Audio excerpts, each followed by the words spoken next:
Bonjour, bonjour, bonjour. Je vous salue, je vous bénis dans le nom de Jésus de Nazareth. Alors, bien aimé dans le Seigneur, j'aimerais dire quelque chose qui est très important dans la marche de la foi et de la vie en général. Plusieurs enfants de Dieu sont en train de travailler leur réputation. Ils se battent pour que l'environnement dans lequel ils sont en train de vivre les respecte.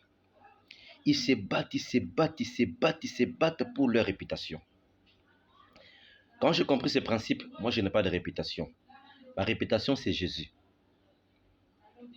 Je travaille, je vis ma vie pour donner la réputation à l'évangile. Moi-même, personnellement, je n'ai pas de réputation. Cela veut dire que je peux aller quelque part où les gens peuvent se moquer de moi, m'injurier, huer sur moi, me maltraiter, me jeter de l'eau. Je m'en fous de ça. L'essentiel pour moi, c'est de véhiculer l'évangile.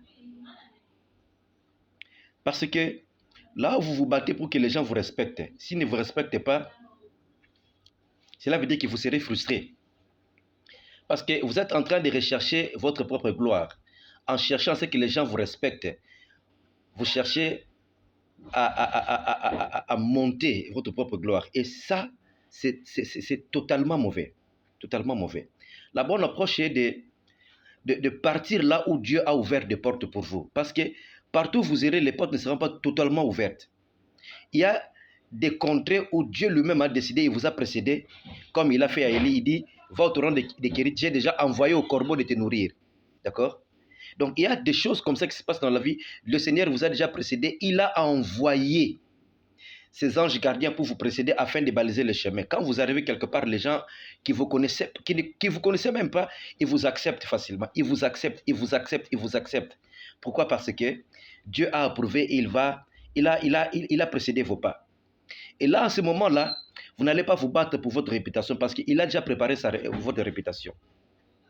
C'est comme ça, même dans l'évangile, Jésus-Christ est parti dans sa ville natale, là où il n'y avait pas sa réputation. Il a cherché à faire des miracles qu'il n'a pas pu à cause de leur incrédulité. Les gens ne croyaient pas en lui. Parce que là, déjà, on disait, mais c'est quelle doctrine qui nous apporte ici? Mais on connaît, c'est le fils de Marie, on connaît même ses sœurs ici. C'est quoi cette histoire? Qui nous laisse tranquilles en paix. Et dans la vie, c'est comme ça. Quand j'ai compris ces principes, je me suis dit, il faut faire ce qui est dans Luc 8, 1 à 3. Même dans Actes 17, 38, la Bible dit Jésus-Christ, il allait de lui en lui faisant du bien, guérissant tout ce qui était sous l'empire du diable, car Dieu était avec lui. Il a créé de l'impact dans la vie des gens. C'est comme ça dans Luc 8, 1 à 3, les gens apportaient de l'argent naturel en espèces. On a parlé des jeunes femmes, des choses qui étaient entendues de Rhodes. Et plusieurs femmes qui apportaient de leur bien.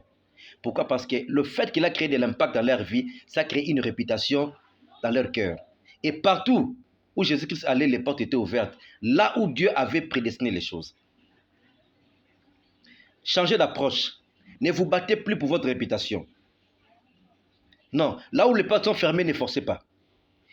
Même là où les portes sont fermées, il y a des endroits où Dieu a ouvert des portes pour vous. Et les gens qui vous ont refusé, qui ont fermé les portes hier, avant-hier, lorsqu'ils vont voir votre ampleur, ils vont commencer à changer d'avis. C'est comme ça que Christ sur la croix, ce centurion, il est venu, il a attesté. Il dit, assurément cet homme était un serviteur de Dieu. Quand? Lorsqu'il a vu des preuves, les tremblements, des choses comme ça, avant la mort de Christ. Et c'est pareil. Quand vous créez de l'impact dans la vie des autres, c'est en ce moment-là que le Seigneur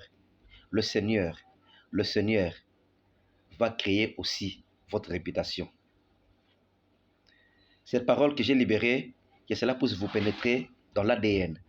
Manifestez cette écriture dans le nom de Jésus. Quelqu'un me dit Amen, que Dieu vous bénisse abondamment.